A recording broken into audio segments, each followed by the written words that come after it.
Բարև ձեզ, Բուն TV-ի եթերում այսօր զրուցելու ենք Restart հիմնադրամի ծրագրերի համակարգող Յուրի Մովսիսյանի հետ։ Ողջույն Յուրի, շնորհակալ եմ շատ հրավերս ընդունելու համար։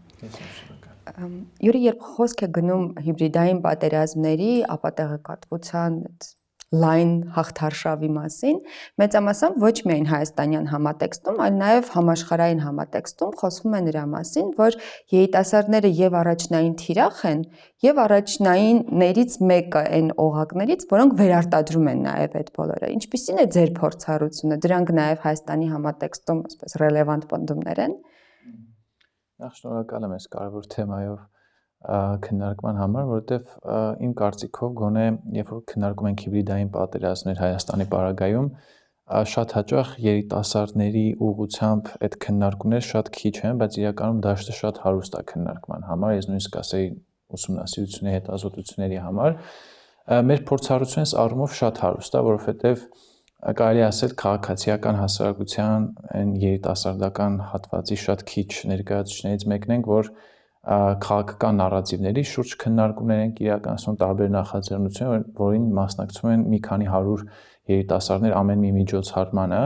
ու մենք շատ հետաքրքիր տենց միտումներ ենք տեսնում, հատկապես ինչքան որ մոտենում ենք 26 թվականի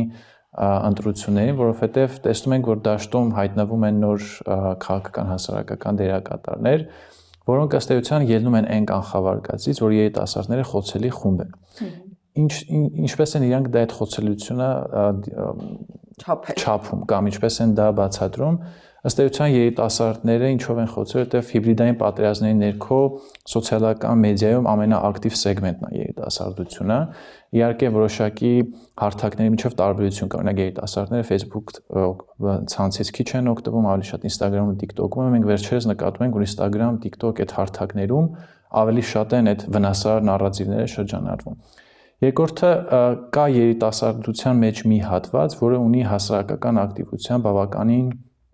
բարձր մակարդակ, եթե համեմատենք այդ տարիքային խմբերը, այսինքն ոչ թե այդ հիբրիդային պատերազմի գործիքները օգտագործող մարդիկ թիրախավորում են ամբողջ երիտասարդությանը, որովհետև ամբողջ երիտասարդությունը շատ լայն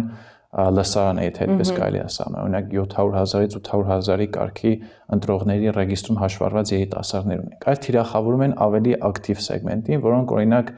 ներգրաված են կրթության տարբեր մակարդակներում, հատկապես բուհերում, ուսանողական խորհուրդներ, այստեղ իհարկե հետո էլի կբացենք ինչ դերակատարներ կան այստեղ, սկսած դասախոսներից մինչև ուսանողական տարբեր միավորումներ, եւ նախորդիվ հայաստանյան փորձի կոնտեքստում երիտասարդները միշտ եղել են տարբեր քաղաքացիական շարժումների, այդպես շարժիչ ուժը,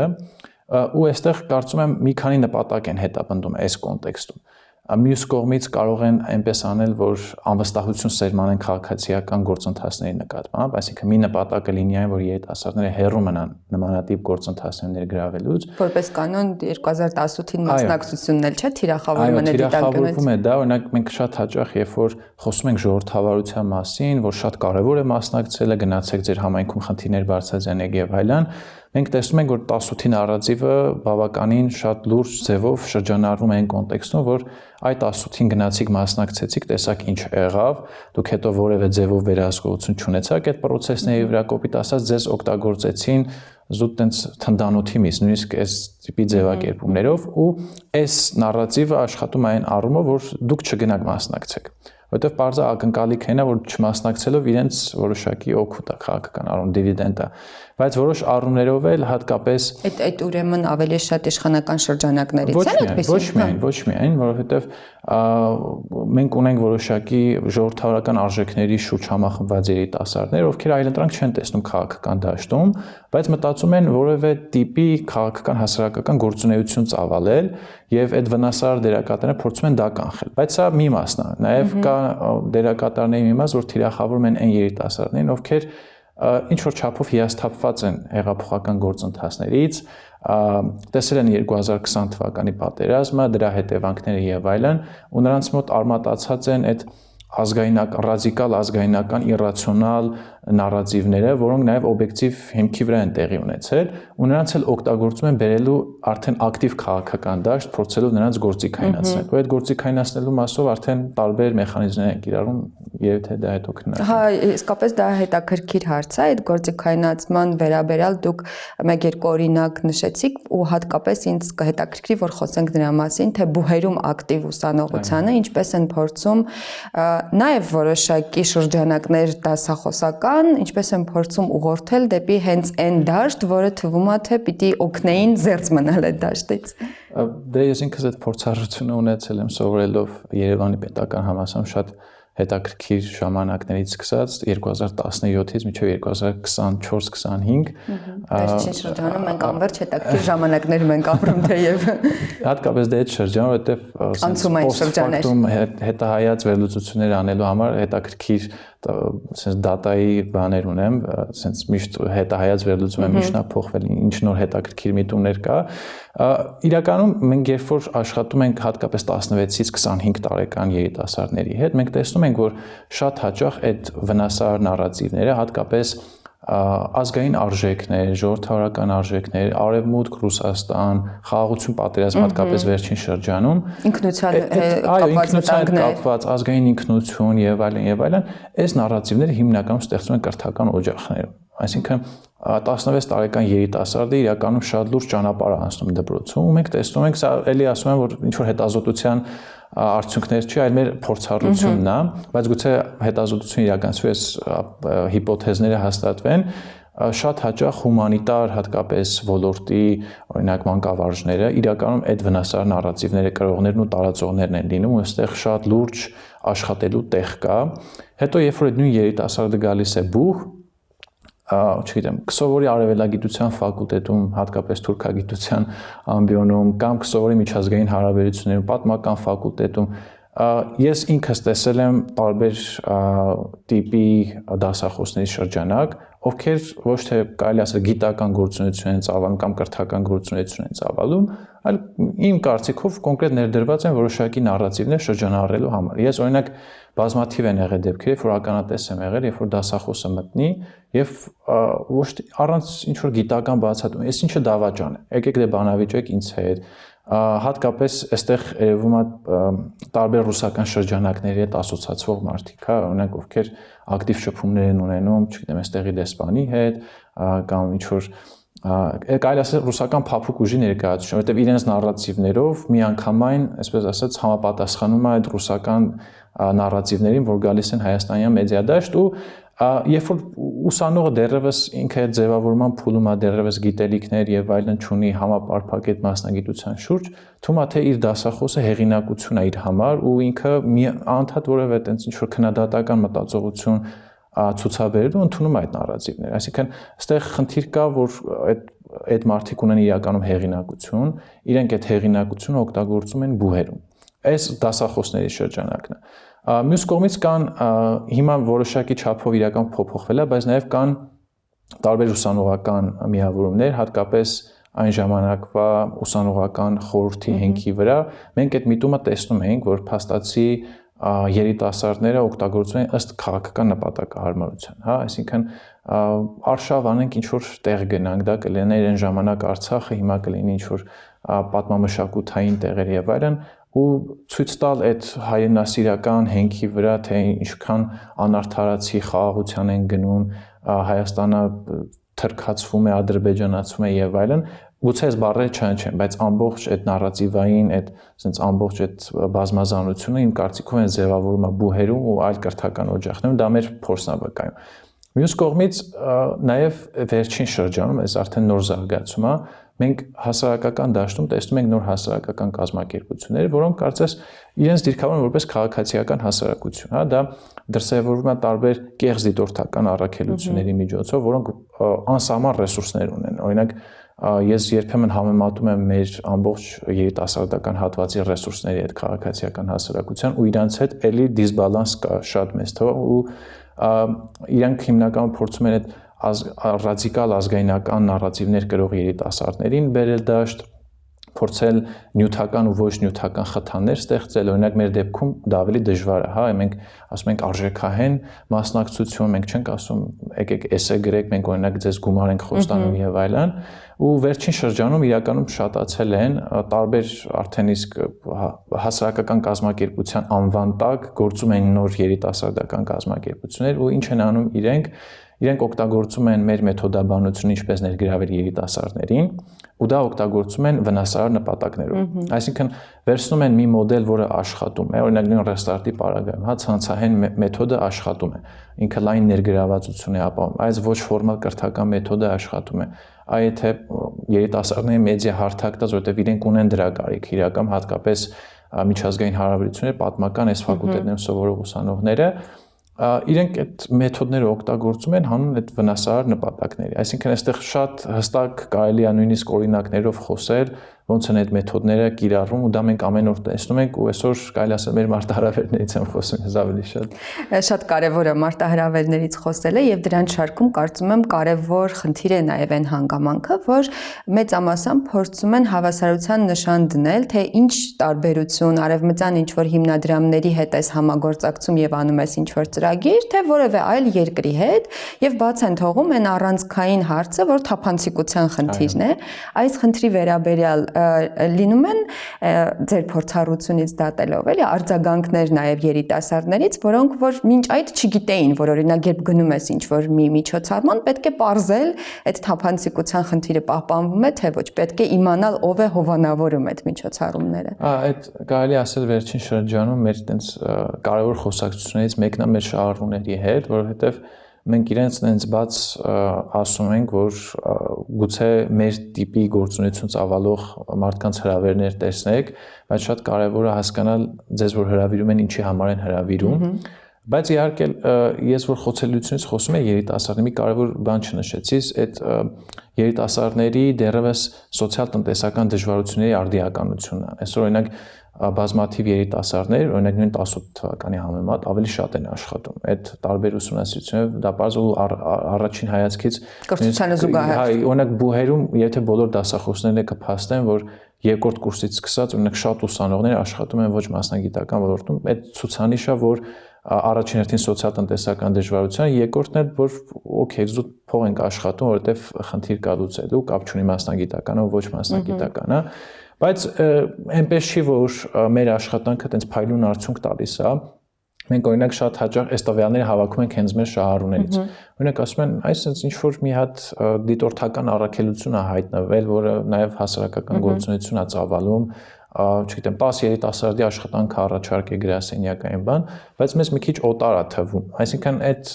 իրենք էլ ունեն մարտահրավերներ, այսինքն իրենք չեն կարողանում ապացուցել ինչի համար են դա անում։ Բայց որոշ երիտասարդների դեպքում աշխատում է, օրինակ վերջերս մենք մի հատ մեդիա մոնիթորինգ էինք արել, ուսումնասիրություն էինք արել, որը այտենց փորձի հիման վրա դաշտում ինչ արկա է մեդիայում,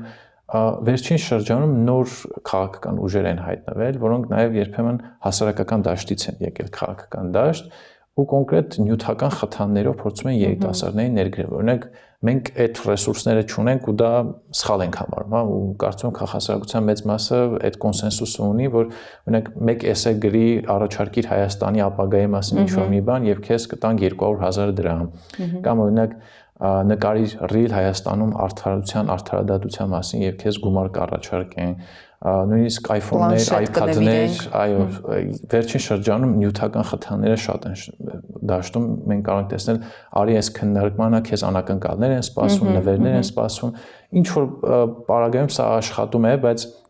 իմ կարծիքով իրենց հետևությունը են եղել, որ հողի վրա աշխատանքը նույնպես կարևոր է, որովհետև շատ հաճախ իրենք այդ նարատիվներով հասցնուցում են երիտասարդներին, բայց տեսնում են, որ քաղաքասարակության այս երիտասարդական հատվածը գոնե հողի վրա ավելի շատ երիտասարդների է կարող մոբիլիզացնի ու մնում է մեկ միջոց նյութական խթաններ ստեղծել, որովհետև զուտ արժեքայինով դժվար թե երիտասարդները գնային իրենց մոտ, ուղղակի այդ մարտահրավերները, որ կա սոցիալ-տնտեսական դժվարություններ, այդ խոցելիությունները, որ կան, հատկապես մարզերում մենք ամեն օր նոր տեղեկություններ են գալի, բա գիտեք, որ այս քաղաքական խումբը ինչ որ ասենց ակտիվ ճակերտավոր ջահելների է ներգրավում, տանում է իրանց ինչ որ տեղեր, ինչ որ ասենց համայնքահեն բաներ են փորձում նաև անել, էլի, այսինքն փորձել ակտիվ շրջանակների ներգրավել, հետո իրենց միջոցով ազդել ընդհանուր երիտասարդության վրա։ Սա ռիսկ է, ես կուզեմ, որ այս ռիսկերը, որ մենք քննարկում ենք, վերջնարդյունքում ինչ որ շատ բացասական ազդեցություն չունենան հատկապես ընտրական գործընթացների վրա, բայց զուտ սպասելը պետք չի, օրինակ մենք կարծում ենք, որ շատ հաճախ երբ որ մենք խուսափում ենք քաղաքական խոսույթներից, ինչը այս մարտահրավերների առումով ամենաշատն է երիտասարդական հատվածում քաղաքացիական հասարակության, սա լուրջ մարտահրավեր է, օրինակ մենք տեսնում ենք երիտասարդական կազմակերպություններ, թվում է թե տարբեր արևմտյան դրամաշնորհներով աշխատող կազմակերպություն են, խոսում են soft skill-երից, առաջնորդությունից եւ այլն, բայց իրենց այդ գլխավոր հիմնարար անդամներից մի քանիսը օրինակ այնպիսի խոսույթներ են օգտագործում իրենց հանրային գործունեության մեջ, որը դուրս է այդ կազմակերպության գործունեությունից, որ քեզ համար մի քիչ sense պատահին իրավիճակ է ստեղծում, ի վերջո այս մարդկանց գործունեությունը ինչա ենթադրում։ Սրանք այս մարտահրավերներն են ու կարծում եմ երիտասարդական այն հատվածը, որ մտահոգված է այս խնդրով, որովհետև շուտով գիտեմ բոլորը ինչ որ արշավներ են անելու, որ գնացեք, մասնակցեք եւ այլն,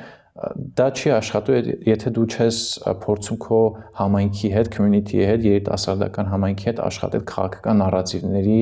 մասով, որովհետեւ շատ հաճախ մենք տեսնում ենք, օրինակ, ինչ որ դասընթաց է արվում, ժողովրդավարական արժեքներ, քննադատական մտածողություն եւ այլն, այդտեղից դուրս եկած երիտասարդների բավականին մեծ մաս մեկ է տեսնում ես այն վնասարար նարատիվները կրկին շարունակում է վերարտադրել, որովհետև մենք վերջերս ենք հասկացել, որ չես կարող դու այդ տիպի թեմաներից խոսաս, բայց չանդրադառնաս գեոպոլիտիկ իրավիճակին, Հայաստանում ինչ դերակատարներ կան, արդյոք այդ արտաքին դերակատարները եւ այս տիպի դերակատարները որոշակի փոխառնչություններ ունեն եւ այս հարցերը են, որ կարծում եմ նոր ենք մենք բախվել այս մարտահրավերին, բայց հակառակ կողմում գտնվողները ավելի շուտ են սկսել աշխատել, քան մենք սկսել ենք դա պատկերացնել։ Այդ խնդիրների արմատները երևի գալիս են նրանից, որ մեզանում շատ տարածված է չկուսակցականացնել ասելու փոխարեն, ասել չքաղաքականացնել, քաղաքական հայտարարություններ են մարդիկ անում, քաղաքական արշավներ են սկսում եւ ասում են չքաղաքականացնեք, եւ մյուս հատվածն էլ որ կուզեի անդրադառնալ այն հանգամանքն է, որ մեզանում նույնիսկ կան մարդիկ, որ դրսում բավական պրեստիժային բուհերում կրթություն են ստանում եւ վերադառնում են եւ շարունակում տարածել ապատեղեկատվություն, շարունակում են այդ վնասարար նարատիվների տարածումը եւ չեք կարծում, որ առանցքային դուք դրա մասին նշեցիք, բայց գուցե ավելի կենտրոնանանք դրա վրա հայրենասիրության որոշակի չափանիշներ են սահմանված եւ անկախ նրանից թե ինչ է սովորել եւ ինչերի է ստիրապետում, որոշակի կլիշեներով մտածողություն կա, որ անպայման պետք է դրան համապատասխանել, որպեսզի քեզ ասեն հայրենասեր։ Ձեր ճամբարների շրջանակներում կան որոշակի սեգմենտներ, որ անդրադառնում եք հենց կոնկրետ այդ տեսակ թեմաների, քննարկել թե ինչ է հայրենասիրությունը, արդյոք միայն այդ թմբկահարված կլիշեները վերարտադրելն է, որ հայրենասիրություն կարելի է կոչել։ Իրական երկար ժամանակ խուսափել ենք դրանից, երբ որ ես նշում եմ ժամանակահատվածը, որ ես բուհում սովորում էի, 2017-ին այդ հայրենասիրության կլիշեավորման տակ ասոցիացում էր օրինակ Երխուշտապ Արելը։ Այն ժամանակվա ուսանողական խորհրդի հիմնական գործունեությունը իրականացնել բանակում ծրագրեր, երբ որ ուսանողներին տանում էին օրինակ նմանատիպ ծրագրերի կրակել եւ այլն, ասում են այս sense պետք է ոչմ մեր անվտանգությունը կայացնենք, կամ Երխուշտապ Արելով։ Հետո սկսեց դիվերսիֆիկացվելը դա ու մենք շատ հաճախ խուսափում էինք դրանից ու կարծում եմ այդ մեր ինչ որ չափով թերությունն է խուսափել օրինակ նոր հայրենասիրության կոնցեպտի մասին խոսելը կամ այն հայրենասիրության կոնցեպտը, որ փորձում են երիտասարդների շրջանում արմատավորել, ինչ խոցելիություններ ունի եւ այլն, բայց այս շատ կարևոր է որ որոշակի կոնտեքստում խոսվի, այլ ոչ թե զուտ այնպես ինչ որ տեսական դրույթների վրա հիմնվենք, օրինակ իմ կարծիքով այդ խոսույթը հատկապես վերջին շրջանում ավելի շատ մտնում է այս խաղաղության գործընթացների, չգիտեմ, օգոստոսի 8-ի համաձայնությունների Հայաստան-Ադրբեջան տարբեր գործընթացների մասով, ու մենք փորձում ենք հենց այդ թեմաները թիրախավորել ու մենք տեսնում ենք որ կարծես թե իմ էլի sense տեսական վարկածն է որ Հայաստան-Ադրբեջան process-ը ամենաթիրախային նարատիվն է, որ երիտասարդների շրջանում վնասարար նարատիվների առումով ամենամեծ տարածումը ունի։ Օրինակ վերջերս այդպես շատ փակ չէ, բայց որոշակի հանրային առումով հարցում ենք տարածել, այնտեղ AI հատուկ հարթակի միջոցով գեներացրել ենք այդ վնասարար նարատիվները ու իզարմանս կամ ոչ իզարմանս մեզ Հայաստան-Ադրբեջան process-ի վերաբերյալ կամ հայ-թուրքական բանակցությունների վերաբերյալ ամենաշատ վնասարար նարատիվներն են, որ ազդեցիկ են երիտասարդների շրջանում ու հիմնականում այստեղ ինչ տենց կաղապար է դրվել, որ այդ նարատիվները ձևավորվել են, դա այդ անարդարացի խաղաղության նարատիվն է։ Անարժանապատիվ նաև։ Ու իրականում ես կարծում եմ, որ երիտասարդների շրջանում, ես որ ասում եմ երիտասարդների շրջանում նկատի չունեմ այն 800,000 երիտասարդների, այլ այն ակտիվ սեգմենտը, որ թիրախավորել են այդ վնասարար դերակատարները, ցույց տալ, որ խաղաղությունը իրատեսական չի, խաղաղությունը անարժանապատիվ, անարդարացի, ոնց կարելի լինի խաղաղություն, եթե արդարություն չկա, ասենց պարզ հարցադրումներ են հնչում երիտասարդների կողմից, որոնք ունեն իհարկե օբյեկտիվ հիմքեր, բայց այստեղ մեր աշխատանքները կայանում են նրանում, որ ցույց տա, որ ոչ մի կոնցեպտ չկա, որ խաղաղությունը անպայման արդարացի հիմքերի վրա լինի, փորձում ենք ցույց տալ միջազգային հարաբերությունների նույնիսկ բնույթը, ինչա տեղի ունեցել, որ դրա հիման վրա մենք ունեցել ենք անարդարացի խաղաղություն եւ այլն, բայց սա շատ ազդեցիկ նարատիվ է ու շատ լուրջ աշխատանք է պահանջում, որովհետև հիմա մենք post factum վերլուծում ենք, ասում ենք դե այսպես է եղել, որ սրա արդյունքում ունեցել ենք անարդարացի խաղաղություն, բայց մեկը հետահայաց այդ վերլուծությունը լինում է, նշանակում է մենք ավելի ուժեղ պետք է լինենք, մենք պետք է հիմա ավելի ուժեղանանք, գնանք վրեժ լուծենք, օրինակ նույն Ղարաբաղյան հարցի մասով երիտասարդների ակտիվ սեգմենտը մտածում է, որ Ղարաբաղյան հարցի ընդհանրապես փակվել է կամ դրա մասին որ իշխանությունները հայտարարում են, դա ընդհանրապես որևէ ձև Հայաստանի շահերին չի համապատասխանում։ Հայաստանի կողմից ասած ազատագրական պայքարը գոնե ինչ որ դրսևորումով պետք է շարունակել։ Օրինակ դա կարող լինի Լեռնային Ղարաբաղում բնակված հայերի իրավունքների հարցը չփակելը։ Օրինակ սա ասենց զգայուն հարցն է, որ երիտասարդների շրջանում կա, որովհետև ասում են լավ, դե ռեալ պոլիտիկա ընդունեցինք, որ պարտվել ենք, ֆիքսում ենք սա, բայց ինչպես կարելի է չխոսել այդ մարդկանց իրավունքներից, իրենց վերադարձից ու կարող ենք տեսնել հանրային դաշտում մարդիկ, ովքեր հենց այդ նարատիվները շրջանառում են, հա, օրինակ ինչու չենք խոսում հայերի վերադարձի իրավունքից, այ իրենք խոսում են Արևմտյան Ադրբեջանի մասին, ամբողջ աշխարհի առաջ էթնիկ զտում եղավ, իսկ մենք ոչ մի բան չկարողացանք անենք, այ աշխարհը այսպեսին է եւ այսինքն մի կողմից ասում են աշխարհը անարդարացի է, բայց միևնույն ժամանակ ասում են անարդար աշխարհից։ Բայց իհարկե այս մենք sense որ վերլուծում ենք, մենք ցույց ենք տալիս, հա, այդ նարատիվների սնանկությունը, բայց քանի որ ինքը հիերարխիկ ձևով այդ նարատիվները ազդում երիտասարդների վրա, ու իրականում իրենք էմոցիոնալ առումով են ընդունում այդ նարատիվը, այսինքն էմոցիոնալ առումով կապվածություն ունեն այդ նարատիվները, որովհետև չես կարող, հա, 30 տարվա օրինակ այդ նարատիվները, չգիտեմ, հատկապես այս ամեն ինչից հետո այս հետևանքներով ցույց տալ ինչքանով են սնանկ, ինչքանով սնանկ չեն։ Բայց այս աշխատանքն է, որ մենք փորձում ենք տանել, ու շատ կարևոր է, որ ոչ միայն մենք չտանենք երիտասարդական հատվածը, որովհետև տեսնում եմ, որ շատ այլ մերպես դերակատարներ, ովքեր իրականում մտահոգված են ժողովրդավարական արժեքներով, այս տիպի խոսակցություններ չկան։ Օրինակ նույն մենք վերջերս հարցում էինք ԱՌՀԿ-ների շրջանում ու մեդիա մոնիթորինգ, հողի վրա տեղի ունեցող գործընթացների մասին երիտասարդների հետ խոսակցություն չկա։ Այսինքն կա ինչա peace building, կոնֆլիկտի տրանսֆորմացիա եւ այլն շատ տեսական հիմքերի վրա։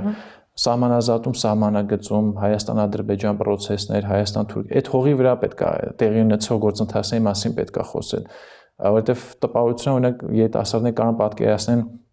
կոնֆլիկտի տրանսֆորմացիան ոնց է տեղի ունենում, ինչպես հաղթահարել տրավմաները, ինչպես վերլուծել կոնֆլիկտները եւ այլն, բայց ամենակարևորն այն է, որ էմոցիոնալ առումով իրենց վրա ազդող կոնֆլիկտի кейսերը դու քննարկես, ցույց տաս ինչպես իրանք վերլուծեն, ինչպես այդ ճշմարտության հողին, այսպես ասած, ճակերտավոր հասնեն, ու ինձ թվում է այս էլ մեր ներսի մարտահրավերն է, որ այդ խոսակցությունը չկա, բայց առնվազն մեր մասով մենք գոնե 26-ի ընտրություններին ընդառաջ այս նարատիվների շուրջ փորձելու ենք երիտասարդների հետ ավելի շատ աշխատել, որովհետև եթե չկան, ուրեմն մեր աշխատանքը ավելի է շատանում։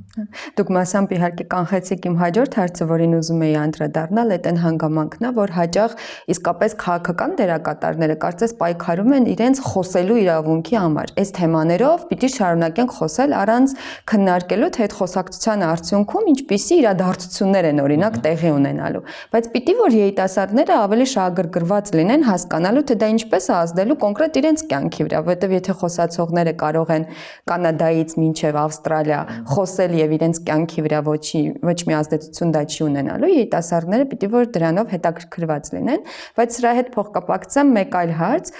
իմ սեփական փորձը տարբեր անցյալին վերաբերող սեմինարներ վարելու ընթացքում տեսնում եմ այդ իրադրությունը, երբ այդ վնասարար նարատիվների հեղինակները, որ մեծամասամբ նաև անցյալի իրադարձությունների պատասխանատուն են, շատ շահեկան դիրքում են երիտասարդների հետ շփումներում, հաշվի առնելով, որ երիտասարդներից մեծ մասը չունի այդ պատկերացումը, թե ինչ է տեղի ունեցել եւ ինչու անցյալում, եւ իրենց համեմատությունը ժամանակակից Հայաստանի իդեալական պայմանների հետ է։ Դուք նկատում եք այդ բացը երիտասարդների շրջանում։ Նկատում եմ ու վերջերս, երբ որ երիտասարդ բլոգերներից մեկը խոսել էր այդ թեմայով, բազմաթիվ այտենց դերակատարների կողմից թիրախավորվեց, այս էլ մյուս շերտն է, որ գուցե այտենց ենթաշերտ է, բայց կարևոր է խոսել, մենք էլի նկատում ենք, որ օրինակ երիտասարդ տարբեր բլոգերների են թիրախավորում, ու առնվազն ես տեսել եմ մի քեզ, երբ որ մարդ երբեք քաղաքականությունից չի խոսել, մեկ էլ իր մասնագիտության տեսանկյունից ասում է, այ ես բոլոր ծրագրերը կարդացի, իրական ոչ մի ծրագիր հիմա չկա, էլի այդ իր մասնագիտական, եւ մտածում եմ, որ սա ամենալավն է։ Հիմա կոնկրետ դրա մասով, հա, իրականում շատ լուրջ աշխատանք կա, որտեվ երբեմն հատկապես նախորդ մեր իշխանությունների ներկայացուցիչներից, այն ամենաբարձր ներկայացուցիչներից, այնպիսի ռոմանտիզացիա է տեղի ունենում երիտասարդների շրջանում։ Ես երբեմն հասկանում եմ, այո, հատկապես որ տեսնում ենք ովքեր են լինելու առաջին ընտրողները Հայաստան 26 թվականին, տեսնում ենք, որ այդ մարդիկ ոչ մի բան չեն տեսել։ Իրենք նաև խնդիր ունեն, որ երբևէ ինչ-որ քաղաքացիական շարժման չեն մասնակցել, որովհետև այս էլ քաղաքացիական հասարակության խնդիրն է, որ օրինակ վերջին 7 տարիներին հենց քաղաքացիական հասարակության կողմից կարելի ասել ակնառու օրինակ չի եղել ինչ-որ մարդկանց համախմբել, որովհետև այս մարդիկ ինչ են տեսել, վերջին շրջանում ակտիվ քաղաքական պայքարի մեջ միայն եղել են այսօրվա անդիմադիրներ, որ նախկինում հիմնականում իշխանության հետ կապակցված մարդիկ են եղել, եւ կարելի ասել երիտասարդների մեծ մասը օրինակ չգիտի ընտրությունները ինչպես են անցել օրինակ 2000-ականներին, 2008-ին, 2017-ին, ու սա շատ լուրջ խոսակցության թեմա է լինել, ուղղակի շատ նուրբ պետք է դրա մասին խոսել, որ անկալումների մակարդակի մասով չստեղծվի տպավորություն, որ դու ուզում ես ցույց տաս, որ նախկինում շատ վատ ա եղել ընտրությունները, բայց տեսեք, այդ շատ նուրբ սահման է, որովհետև մենք պետք է ընդունենք, որ 2018-ից սկսած Հայաստանում ընտրությունները լրիվ ուրիշ որակի են համեմատած նախորդի ընտրությունների հետ։ Իհարկե մենք կարող ենք գոհ չլինենք, ես անձամբ գոհ չեմ, չպիտի գոհ լինենք, որովհետև իդեալական չէ։ Որովհետև վարչական ռեսուրսի չարաշահումների մասով եւ այլն, որտեղ ու այս նուրբ սահմանը այդտեղ պետք է կայանա, ցույց տալ, որ ընտրությունը հիմա այս խնդիրները ունի, այն ժամանակ ունեցել է այս խնդիրները։ Դուք պետք է նաեւ էվոլյուցիան պետք է տեսնել։ Ու դուք պետք է նաեւ ընտրենք ընտրությունների միջև, այսինքն դուք պետք է հասկանաք ձեզ ինչպիսի ընտրություններ են պետք որպես երիտասարդ, որը գոնե Հայաստանում իր ապագան տեսնում է, իր մաշկի վրա տեսնելու է այդ ազդեցությունը, բայց էլի շատ նուրբ խոսակցություն է։ Ես օրինակ վերջերս օրինակ այդ ռոմանտիզացիայի մասին որ խոսում ենք, օրինակ մենք ունենք մի հատ նախկին ղեկավար, որ այտենց մասկուլին կերպար է միշտ ունեցել, բայց շատ հաճախ իր կողմից շրջանառված նարատիվները կամ անցյալի վերաբերյալ տեսակետները արտահայտում է լրիվ ուրիշ մարդ, ու դա իրականում շատ լուրջ պատկերացումներ է փոխում երիտասարդների շրջանում, հատկապես օրինակ օգտագործելով երիտասարդներին եւ կանանց։ Այսինքն մեկ ուրիշ բան է դա ասի նախկին նախագահ, մեկ ուրիշ բան է ասի օրինակ շատ բարետեսք ունեցող կին կամ երիտասարդ։ Այո, ու դա երիտասարդներ են նույնիսկ ծուղականգնում այդպես չէ, նույն գաղափարը մեկ այլ կերպարից լսելով ողջունում են։ Մենք այդ ենք ցույց տալի, ասում, դա էլ է բայց շատ նուրբ բան էլի, որովհետև մենք ասում ենք, որ մարդիկ այդ քաղաքական դերակատարները առանձին չեն գործում, իրենց պետք է դիտել ամբողջության մեջ։ Հա, իհարկե պետք չի ասել, որ քաղաքական ուժի բոլոր ներկայացուցիչները նույն կերպ են մտածում եւ այլն, բայց այդ ուղերձն է պետք է լինի, որ չկան այս գոնե մեր ընտրական համակարգում չկան անհատ գործիչներ։ Եթե անհատ գործիչներ կան, ուրեմն մեր ընտրական համակարգը մի քիչ ձախողված է, որովհետև գոնե ընկալումների մակարդակում պետք է ֆիքսել, եթե այդ մարդը շատ լավն է, չգիտեմ, շատ լավ է խոսում, ունի լավ կրթություն, ավելի լավ է աշխատում, քան մյուս ընդդիմադիրները եւ այլն, դա դեռևս չի նշանակում, որ ինքը այդ խմբի անդամ չի, որովհետեւ երբ որ ինքը ասի, ես այս թեմաներով մի քիչ ուրիշ եմ մտածում, դա ուրիշ բան է, բայց երբ որ դու ընդունում ես այդ ամբողջ անցյալը, այդ բեռը կրում ես, բայց փորձում ես ռոմանտիզացնել դա, օրինակ ցույց տալ, որ իրականում այդպես չի, ինչպես ներկայացնում են եւ այլն, այստեղ իրականում մենք լուրջ գործ ունենք պատկերավոր ցույց տալու ընտրական գործընթացները Հայաստանում ինչպես է տեղի ունեցել, օրինակ տեսնում նույն Բուն TV-ում ընտրական գործընթացների մասին տարբեր հաղորդումներ կան, բայց ես չգիտեմ, օրինակ երիտասարդների շրջանում ինչքան լայն տարածում ունի ինքը, արդյոք միայն այդ ձևաչափով պետք է մենք սահմանափակվենք, ու ինձ թվում է պետք է նոր ձևաչափեր մտածել, ցույց տալու այդ ամեն ինչը, միևնույն ժամանակ այն նուրբ սահմանը չհատել, որ իբր դուք քարոզ եք անում, որովհետև ասում եք այն նախկինում sense վատ է եղել ընտրությունները, հիմա շատ լավ է եւ այլն։ Այս բալանսը շատ կարեւոր է երիտասարդների հետ աշխատելիս, որովհետև իրանք անում ինչքան էլ ասենք խոցելի խումբ են, իրենք տենց ուզում են շատ ավելի համոզիչ, շատ ավելի փաստարկված ու հավասարակշիռ տեսակետ։ Հատկապես երբ որ դու այդ դիրքերից ես հանդես գալիս, ոչ թե քաղաքական դերակատար ես հանդես գալիս։ Շնորհակալություն շատ զրույցի համար։ Ստացություն։